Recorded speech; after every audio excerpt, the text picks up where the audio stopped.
없는 믿음을 고소하는 고집이란 제목으로 말씀을 전하겠습니다. 오늘 본문 말씀을 잘 보시면요, 신경 쓰거나 또 주의를 기울이지 않으면 놓치게 되는 예수님의 아주 특이한 행동이 기록되어 있습니다. 그것은 예수님께서 죽은 나사로의 소식을 듣고 이제 베다니로 오시게 됐을 때 곧바로 상갓집으로 가지 않으셨다는 겁니다. 나사로가 죽어서 베다니에 오셨으면 상갓집에 먼저 가는 것이 도리인데요, 예수님께서는 상갓집으로 가지 않으셨다는 겁니다. 그럼 우리가 모두 다 아는 대로 나사로를 살리기 위해서 나사로의 무덤으로 가셨냐 하면 그것도 아닙니다. 상갓집을 가신 것도 아니고 나사로의 무덤으로 가신 것도 아닙니다.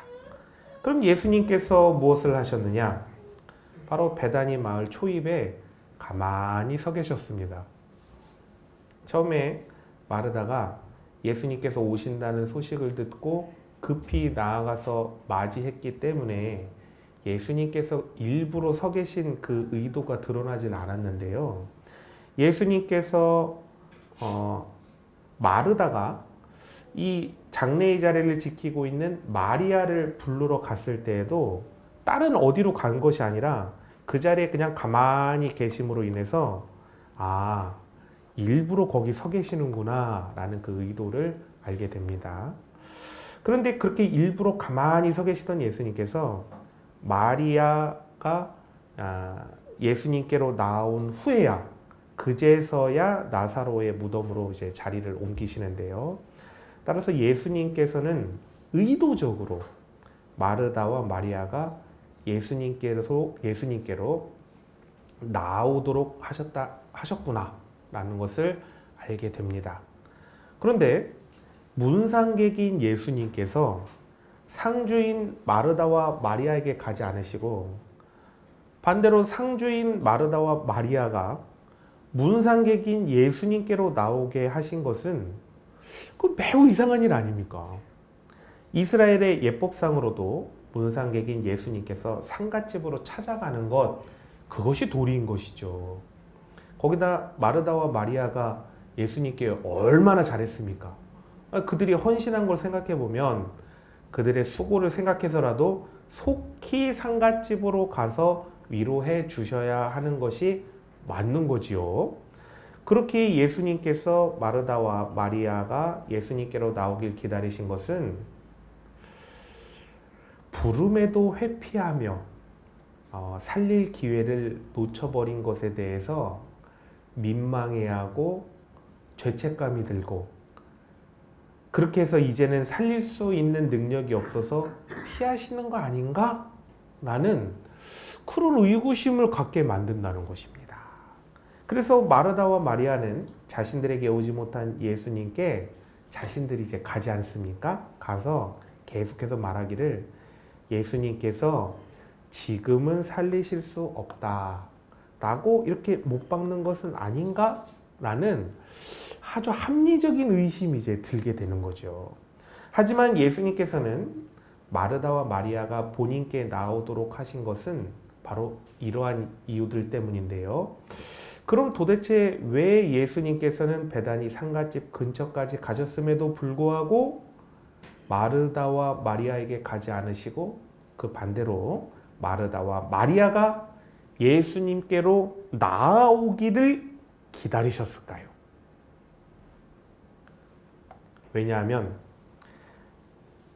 나사로의 죽음이라는 문제는 마르다와 마리아가 예수님께로 나아오도록 부르신 바로 예수님의 부르심이기 때문에 그렇습니다.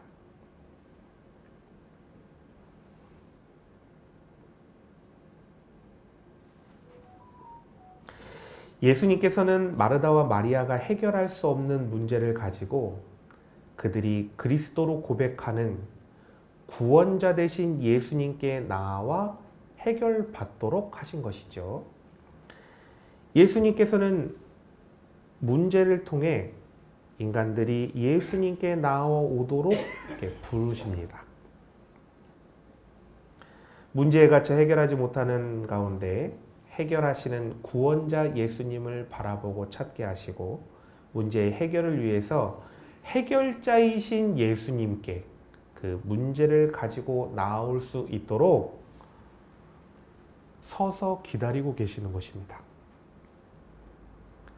마르다와 마리아가 그들에게 있어서는 절대로 해결할 수 없는, 어찌 보면 어떤 인간도 해결할 수 없는 문제인 죽은 나사로가 다시 살아나는 일은 예수님에게 있어서는 아무것도 아닌 일입니다. 인간에게 있어서나 죽음이 해결할 수 없는 일이자 다시는 돌이킬 수 없는 일이지, 예수님에게 있어서는 그저 그렇게 해야겠다라는 의지만 가지시면 언제든 어디서든 그냥 살리실 수 있는 겁니다. 따라서 예수님께 있어서 중요한 것은 문제를 해결하는 그 해결 자체가 아니라 문제 해결 과정을 통해서 문제 가운데 놓인 사람의 그 믿음과 그 신앙의 삶이 어떻게 변화되느냐. 문제 가운데 놓였던 한 인간이 생명의 구원과 복음을 누리게 되는 그 변화된 삶이 중요한 것입니다. 그렇다면 문제는, 예수님에게 있어서의 문제는 언제 해결해 줄 것이냐. 그 타이밍이 참 중요합니다. 문제의 해결 시기에 따라 마르다와 마리아의 믿음이 매우 다른 양상으로 변하게 되기 때문에 그렇습니다. 만약 예수님께서 나사로가 아예 병 자체가 들지 않게 하셨다면 어떻게 될까요? 마르다와 마리아는 무탈이 사는 것이 큰 기적이거나 어떤 막 특별히 감사해야 될 일이 아니라 평범한 일상의 감사, 그것만 알게 되겠죠. 그녀들의 믿음은 그리고 자신들의 틀 속에 갇힌 채 전혀 나아감이나 발전함이 없이 그 상태 그대로 있게 됩니다. 그런데요, 만약 예수님께서 나사로가 병이 들었다고 들으셨을 때 찾아오셔서 병을 치유해 주셨다면 어떻게 됐을까요? 예수님께서는 자신들이 부탁한 대로 해주셨기 때문에 자신들이 예수님을 알고 한정지은 그 믿음이 더 견고하게 되었을 것이라는 사실입니다. 그리고 여전히 예수님께서는 가까이 오셔야만 능력을 발휘하시는구나. 죽은 자는 즉시 살릴 수 없구나라는 그 한정되어 있는 믿음의 틀이 더욱더 굳건해져서 견고해져서 그 틀 안에 쏙 갇혀버리고 만다는 것입니다.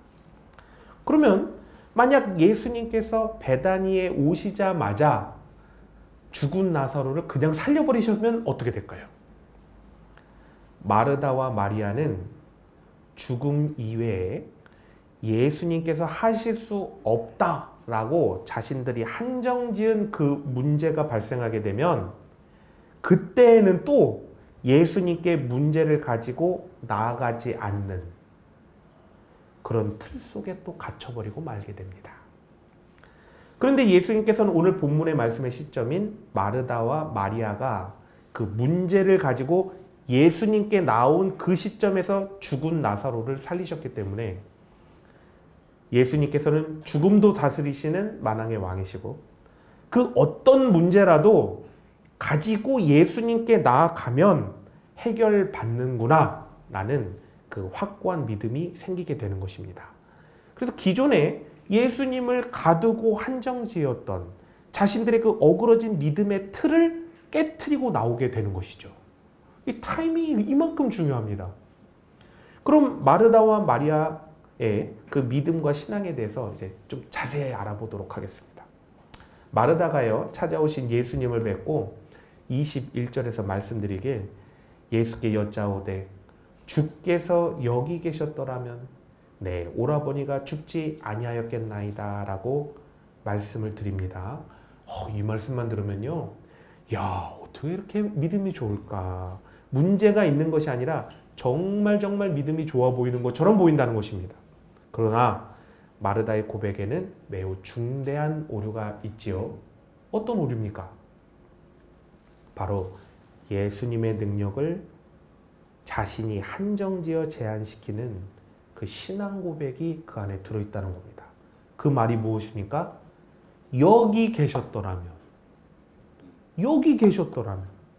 마르다와 마리아는 사람을 보내어 예수님께서 오셔서 나사로의 병을 낫게 해주시길 부탁드렸죠. 하지만 예수님께서 가지 않으셨고 나사로가 죽기까지 의도적으로 지체하셨다는 겁니다. 그래서 마르다는 예수님께서 오셨더라면 그 어떤 죽을 병이라도 다 낫게 해주셨을 텐데 오지 않으셨기 때문에 죽은 것이다. 이렇게 못 박아 생각하고 있는 겁니다. 여러분, 마르다의 믿음의 한계가 보이십니까? 마르다는 예수님께서 어떠한 치유도 다 베푸실 수 있는 분이라는 것은 믿지만 예수님의 능력은 바로 옆에 있을 때만 일어나는 것이라고.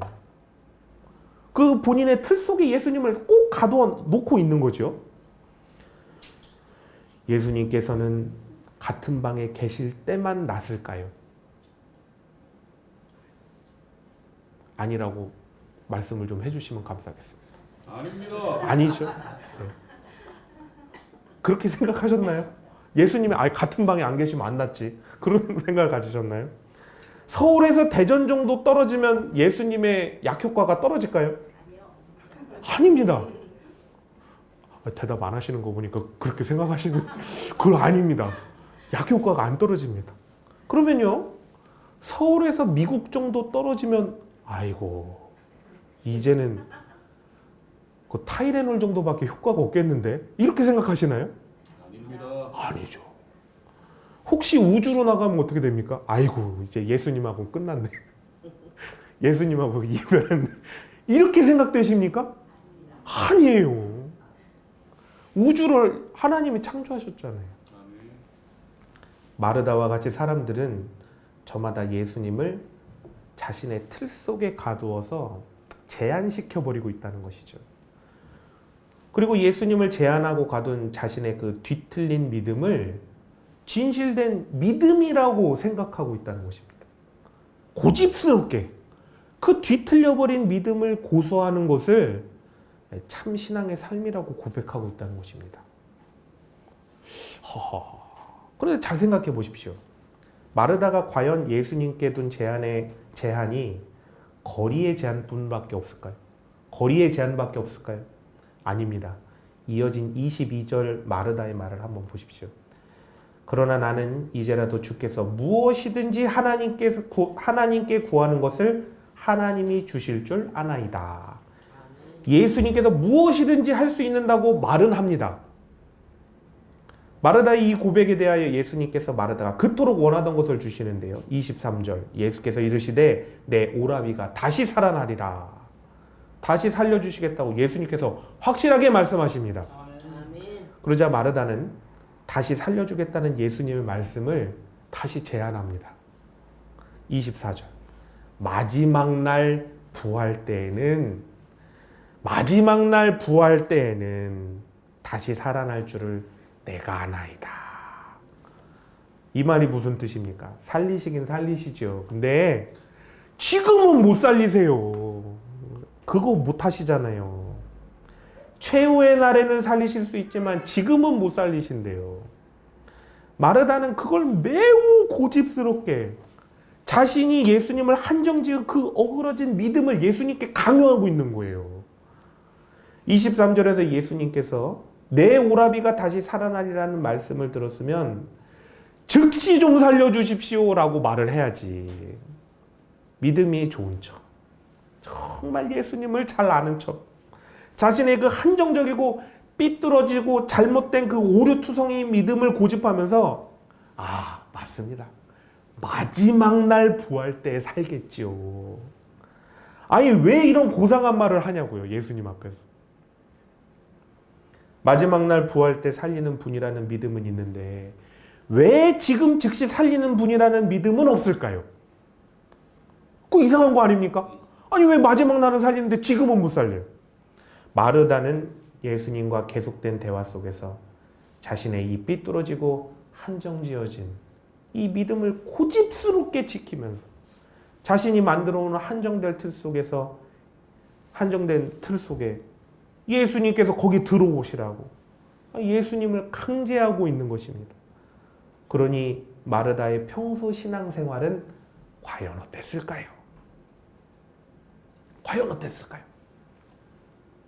예수님께서 자신이 생각한 대로 안 하면 예수님을 혼내요. 자신의 고집을 예수님께 막 강제하는 거예요. 마르다가요, 식사를 제대로 준비해야 한다고 본인이 고집스럽게 원칙을 딱 세웁니다. 마르다는요, 여자, 특히나 그 손님을 대접하는 입장에서 여자는 예수님의 말씀을 듣는 것이 아니야. 예수님과 손님이 드실 식사를 준비해야 돼 라는 원칙을 자기가 강하게 세웠습니다. 그런데 마리아가 식사 준비를 하지 않고 예수님의 말씀을 듣고 거기서 이렇게 앉아있자 마르다는 마리아에게 가서 야, 마리아야, 속히 와서 식사를 준비해야지 이렇게 말하지 않습니다. 한참 말씀하시는 예수님께 가서 예수님, 지금 마리아가 식사 준비해야 되는데요. 그렇게 말씀만 하시면 어떡하십니까? 이렇게 예수님 혼내는 거예요. 심지어는 마리아가 식사 준비를 도우라는 말을 하라고 자신의 뜻에 예수님께서 순종해야 된다고 강제하는 겁니다.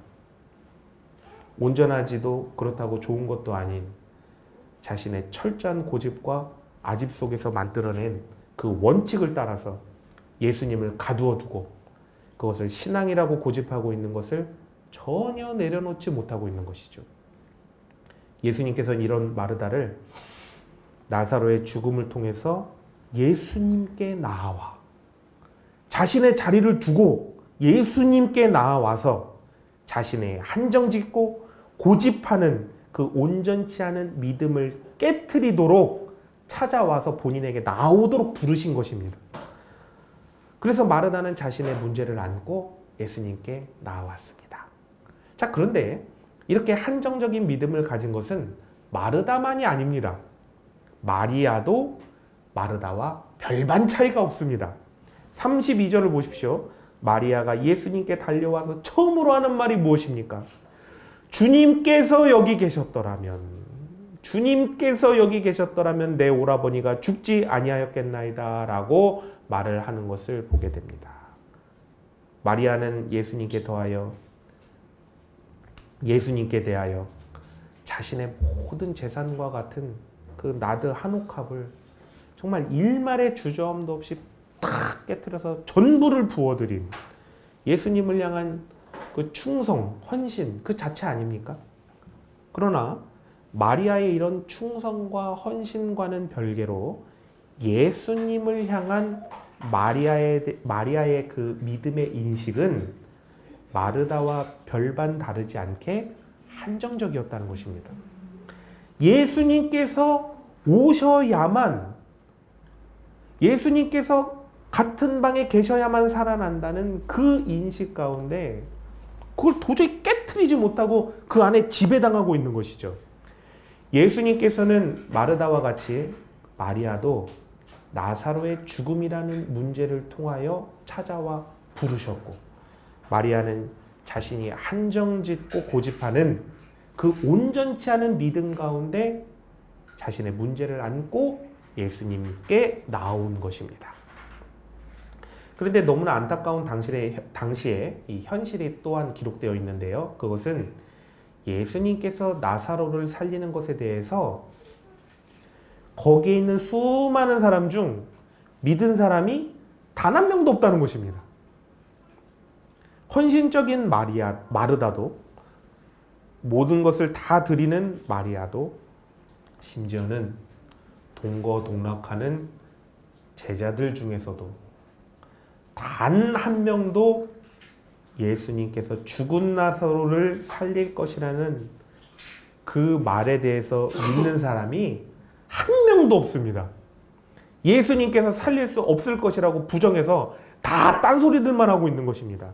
심지어 39절 마르다는 거기다가 뭐라고 얘기하냐면 예수께서 이르시되 돌을 옮겨 놓으라 하시니 그 죽은 자의 누이 마르다가 이르되 주여 죽은 지가 나흘이나 되었음에 벌써 냄새가 나나이다.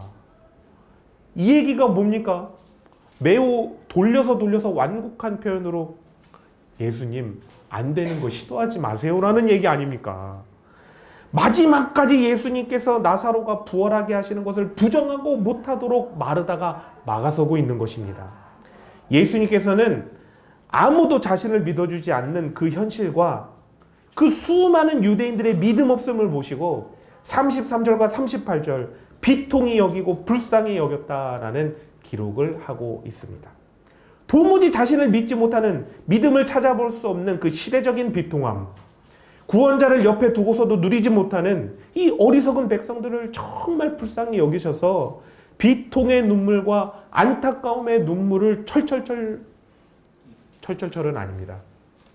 조용히 흘리고 계셨습니다. 지금의 우리 모두는 어떤 사람들일까요? 혹시 우리도 믿음이 없어서 예수님의 눈에서 이 비통의 눈물을 흘리게 하는 그런 사람, 어리석기 때문에 예수님을 누리지 못해서 아유 너는 왜 그렇게 나를 누리지를 못하니 예수님 눈에서 안타까움의 눈물을 흘리게 하는 그런 사람은 아닐까요? 하지만 구원자 예수님께서는 눈물을 흘리시는 긍휼의 마음을 넘어서 죽은 나사로가 부활하는 이 구원의 확증을 보여주심으로 인해서 본인은 하나님의 아들이시자 언약의 메시아이시다라는 것을 증명하십니다. 수많은 사람들이 믿지 못하든 부정하든 믿음이 약하든 믿음이 없든 죽었다고 결론을 냈든 말든 절대로 할 수 없을 것이라고 못을 받고 있든 말든 예수님께서는 43절 말씀하시길 나사로야 나오라 명하시니 죽은 나사로가 살아서 나오는 겁니다. 예수님께서 말씀하시면 그냥 살아나는 겁니다. 하나님께서 뜻하심이 있으시면 살아나는 거죠. 예수님께서 명하시면 살아나는 겁니다. 예수님께서 말씀하시면 살아나는 거예요. 예수님께서는 나사로의 죽음이라는 문제를 통해서 마르다, 마리아 그리고 죽어있는 나사로까지 초대하셨고 이제 나사로를 부활시킴으로 인하여 마르다와 마리아의 한정지어진 믿음을 새롭게 태어나게 하시고 또 죽은 나사로까지 새 생명으로 새롭게 태어나도록 만드셨습니다. 그렇다면 혹시 지금의 우리도 이렇게 예수님의 능력을 한정지어 놓고 믿는 것은 아닌가? 우리가 점검을 해봐야 된다는 것이죠. 예전에 제가요 친한 친구에게 이렇게 전도를 하는데요, 친구가 앞길을 확 걱정해하고 막막해하고 있길래 제가 가서 전도를 했습니다.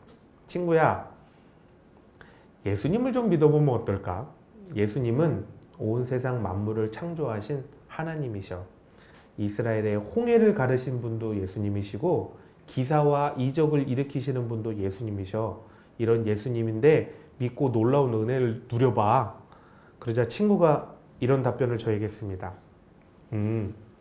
나는 무교지만 네가 말하는 하나님이 그래 우주도 창조하시고 기적과 이사를 일으키신다는 건 인정해.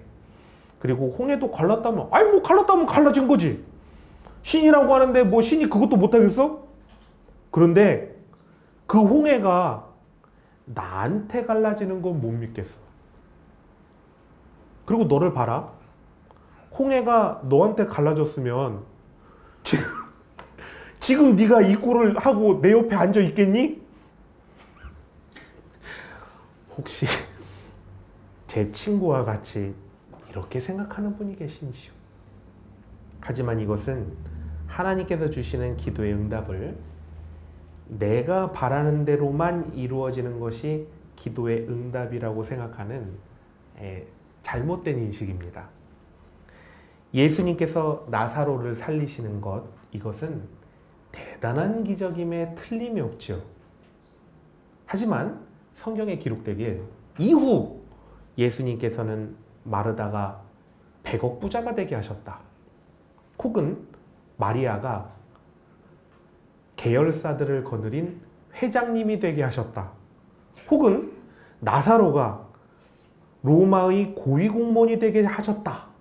이런 기록은 없습니다. 나사로의 생명은 살리셨지만 마르다, 마리아, 나사로가 부자와 권력자가 되게 하신 것은 아니란 것입니다. 이것은 바로 예수님께서 주시는 기도의 응답은 나사로에게 있어서 하나님께서 정하신 가장 좋은 것을 가장 좋은 때에 주시기 때문에 그렇습니다. 마리아, 마르다, 나사로가 가장 원한 것은 사실 처음부터 아무 일 없는 무탈하게 잘 사는 것이었습니다. 아무 일 없이 잘 먹고 잘 살면 최고 아닙니까?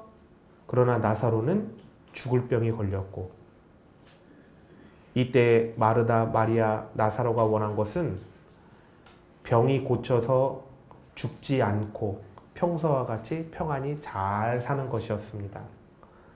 하지만 하나님께서 정하신 것은 정반대입니다. 나사로가 죽는 것이 하나님께서 정하신 것이고, 죽은 이후에 다시 생명을 주사 살게 하는 것이 하나님의 뜻이었습니다.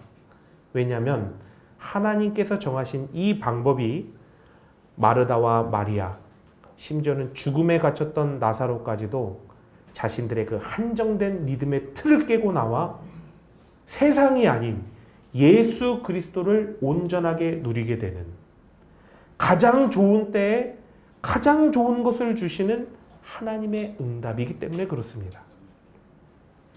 그럼 이제 한 가지 의문에 대해서 해결해야 되는데요.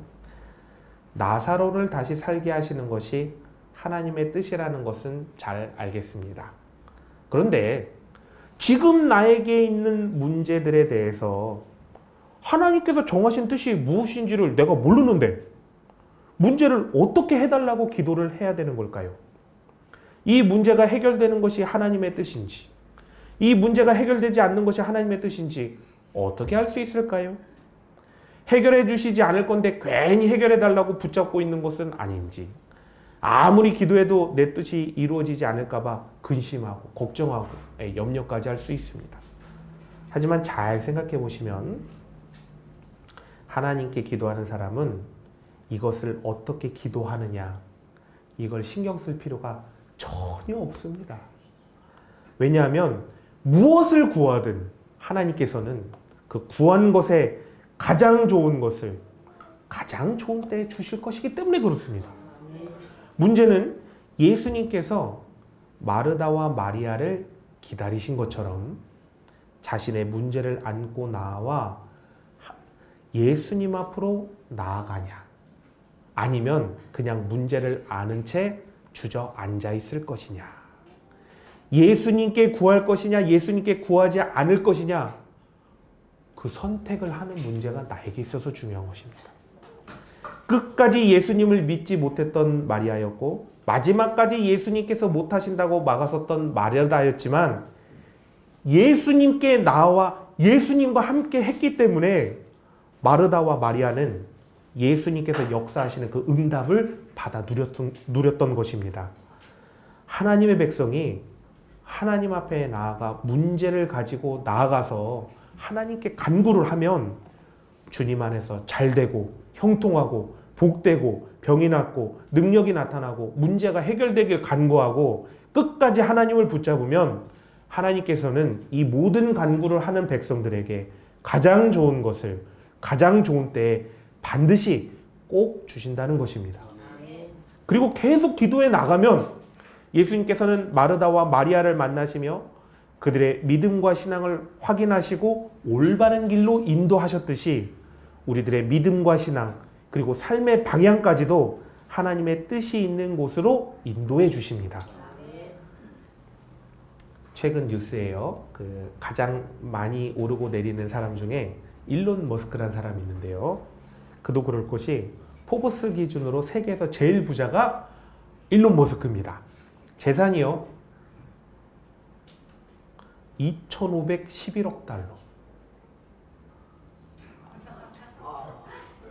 놀라지도 않으시네요. 이게 한화로 얼마 정도 되냐면 368조입니다.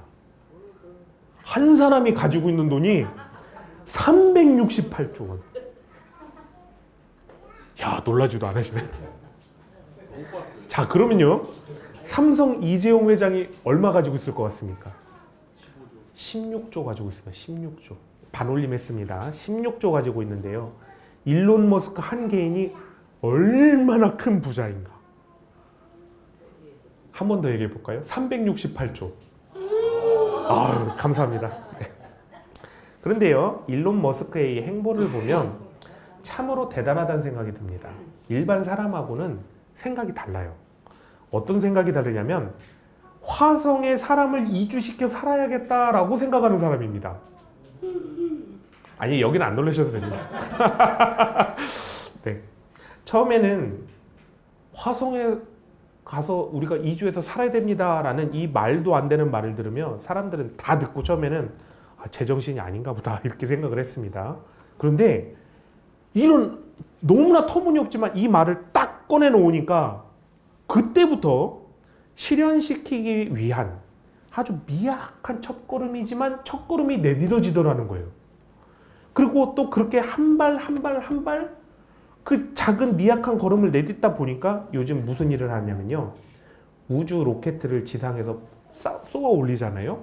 그러면 로켓을 쏘아 올린 그 발사체가요. 다시 발사대로 돌아옵니다. 이건 정말 놀랄 일인데 못 보셨나요? 쏘아 올린 로켓가 다시 돌아온다니까요. 와, 이 기가 막힌 도약을 보면서 사람들은 이제 어떤 얘기를 하냐면 화성에 간다고 한 말이 제정신이 아니라고 했던 모든 사람들이 야, 이제 언제 간대? 이렇게 말이 변했습니다. 만약 일론 머스크가 처음에 얘기하길 그냥 로켓 한번 쏴볼까요? 이렇게 얘기했다면 그 누구도 처음에 안 도와줬을 겁니다. 로켓 만들 수 있는 길도 열리지 않았겠죠.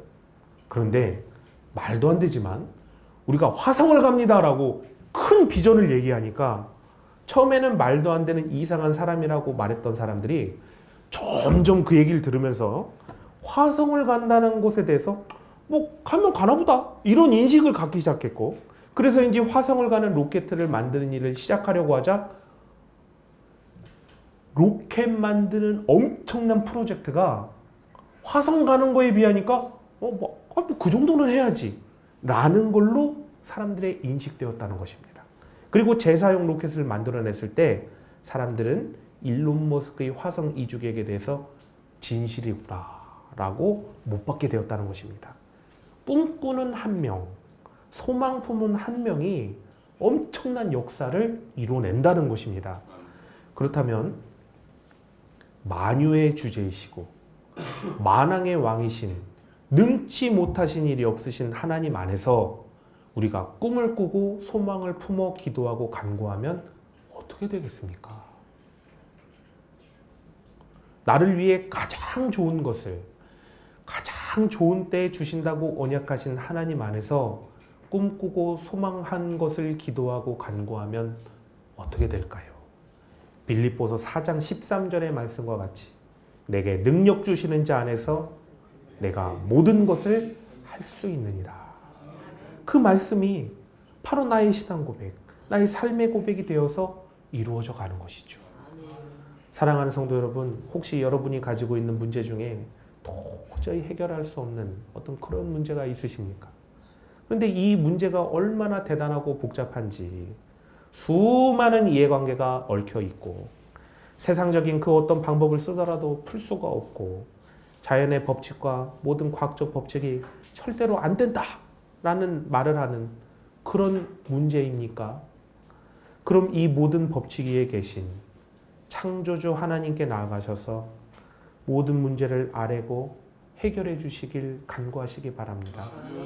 그리고 가장 좋은 것을 가장 좋은 때에 이루어 주시는 그 하나님의 언약대로 문제에 대해서 하나님의 뜻이 이루어지시길 간절히 간구하시기 바랍니다. 이렇게 권면해 드려도 하나님을 믿기보다는 근심하는 것을 택하시고 하나님을 의지하기보다는 걱정하는 것을 택하시고 하나님께 기도하기보다는 문제에 압도당한 채 문제 속에 갇혀있는 그러한 선택을 하시겠습니까? 우리 모두는 마르다와 마리아가 스스로 하나님과 예수님을 한정지어 가두어 버렸던 그 믿음을 고수했던 그 고집스러운 믿음 가운데서 탈출해서 나와야 된다는 것입니다. 옹고집은 언제 씁니까? 옹고집 언제 써야 돼요? 고추장 만들 때 쓰는 겁니다. 그쵸? 옹고집은 고추장 만들 때 쓰는 겁니다. 좋은 재료를 써서 만드는 원리 원칙을 고수할 때나 옹고집을 부리는 것이지. 하나님, 예수님, 성령님께서 못하신다고 못 박는데 옹고집을 부려서는 안 된다는 것입니다. 우리 모두 하나님, 예수님, 성령님께서 언약을 주셨으니 하나님의 뜻이 반드시 이루어진다. 가장 좋은 것을 가장 좋은 때 주시는 하나님의 언약이 반드시 이루어진다고 믿으시기 바랍니다. 하나님께 문제를 가지고 나아가 기도하고 또 간구하며 나아가실 때 하나님을 한정짓고 있는 그 옹고집스런 나의 어그러진 믿음이 깨어지게 되고 온전하고 진실된 믿음으로 변화되고 진정한 복음의 삶으로 변화될 것을 꼭 좀 받아들이시고 믿어버리시면 좋겠습니다. 사랑하는 성도 여러분, 하나님께서 여러분의 하나님이시고 하나님께서 여러분의 아버지가 되어주신답니다. 하나님께서 이 은혜의 역사를 베풀어 주시기 위해서 문제 가운데 있던 마르다와 마리아가 문제를 가지고 나오길 기다리신 것처럼 지금 우리 모두에게 문제를 가지고 나와와라, 문제를 가지고 나와와라 이렇게 부르고 기다리고 계십니다. 기다리시는 하나님께 나아가서 기도의 응답을 누리시는 그 놀라운 역사를 누리시길 바랍니다. 마르다와 마리아의 이 한정된 믿음이 깨어지듯이 온전한 믿음으로 거듭나는 그런 한 주가 되시고 죽은 나사로가 살아나듯 문제와 사망 가운데 갇혔던 삶이 하나님께서 기도와 또 간구의 그 응답을 주심으로 말미암아 가장 좋은 것을 가장 좋은 때에 받아서 생명을 얻어 살아나가는 그런 한 주간이 되시길 예수님의 이름으로 축원합니다.